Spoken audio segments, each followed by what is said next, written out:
Hello, I'm David Harper with the BBC News. The United States has denounced comments by Israel's far-right finance minister Bezalel Smotrich, who had called for the Palestinian village of Huwara to be wiped out by the State of Israel. The village in the occupied West Bank was the scene of a rampage by Jewish settlers on Sunday, in which homes were burned and a Palestinian was killed after the earlier killing of 2 Israelis. Ned Price is the US State Department spokesman.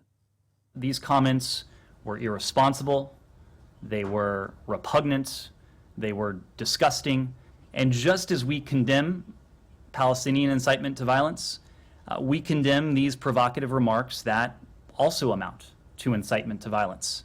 We call on Prime Minister Netanyahu and other senior Israeli officials to publicly and clearly reject and disavow these comments.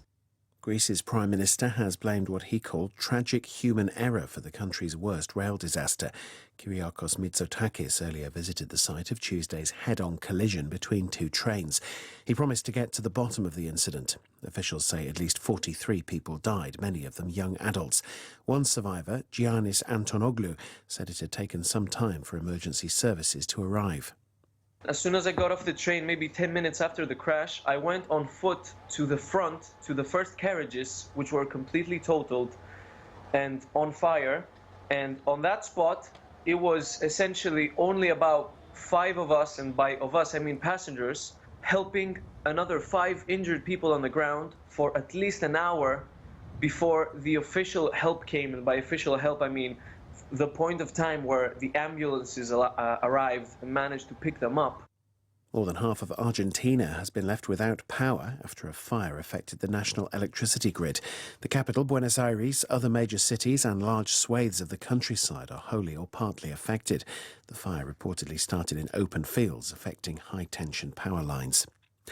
More than 100 girls have been admitted to hospital in Iran with symptoms of poisoning after another spate of suspected gas attacks on girls' schools there.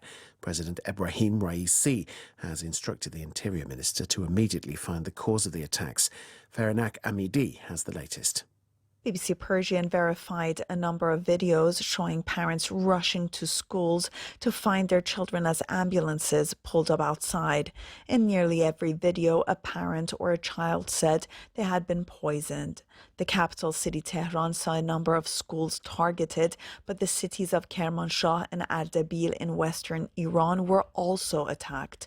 One parent living in a suburb of Tehran told me they had no trust in authorities to find the suspects.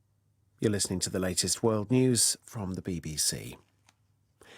New York City has agreed to pay just over $21,000 each to hundreds of demonstrators who were penned in by police during racial justice protests in 2020. It follows a lawsuit brought by 5 of the demonstrators who accused officers of a brutal response to the protests that followed the murder of George Floyd. The Romanian Prime Minister has introduced his latest government advisor to the public, Ion, an artificial intelligence assistant that he says is the first of its kind anywhere.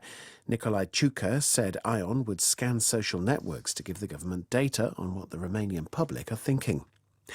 Analysis shows that last year's NASA mission to change the course of an asteroid by smashing into it with a spacecraft was surprisingly successful. Time-lapse video reveals that when the probe, travelling at 6 kilometres a second, collided with the asteroid, it caused the space rock to speed up its orbit 4 times more than predicted. The impact shot 1,000 tonnes of rubble into space. Ornithologists are celebrating the sighting of a dusky tetraca, a yellow-throated songbird native to Madagascar, which was feared to have become extinct. The bird had not been seen since 1999. Tracy Bircham reports. The dusky tetraca was once on the top 10 most wanted lost birds list after eluding scientists for 24 years. Now, 3 of the rare ground-dwelling songbirds have been sighted in recent weeks during an expedition into the remote rainforests of northeast Madagascar.